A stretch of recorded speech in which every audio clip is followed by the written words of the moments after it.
received a call from an expatriate family that was based in Baku, Azerbaijan. They had a young 5-year-old boy who unfortunately fell from a height of about 3 meters. The child had lost consciousness shortly after the event. The family had access to our international SOS clinic in Baku, so they contacted the clinic and requested support with an emergency ground ambulance.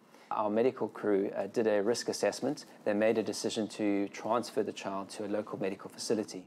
The child underwent appropriate diagnostic investigations, which confirmed that unfortunately the boy had sustained a fractured leg, as well as a fractured skull with some bleeding in the brain as well. The parents were very, very concerned. And given the language constraints that they were facing, they were getting more and more anxious about ongoing medical management at this facility. Therefore, their request from us was out-of-country evacuation. What we were able to achieve was to send one of our doctors from our clinic to the hospital to be at the bedside of the family. This reassured them in terms of getting reliable information, but also to be able to provide the language support and support on the ground. We were also able to obtain the actual images of the X-rays and the CT scans. And we discussed these and reviewed these with a specialist here in London.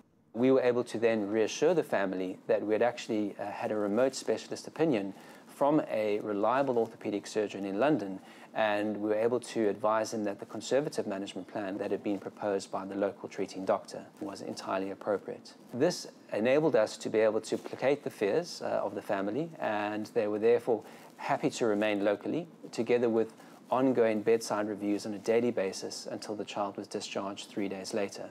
I think the strength of our assistance provision is multifactorial. Number one, we have 27 assistance centers, which gives us very, very in-depth local knowledge, and we leverage on the language support, the cultural understanding of the way in which doctors engage with each other in different regions. We also then have our medical services division, which allows us to have medical staff on the ground in a lot of key locations.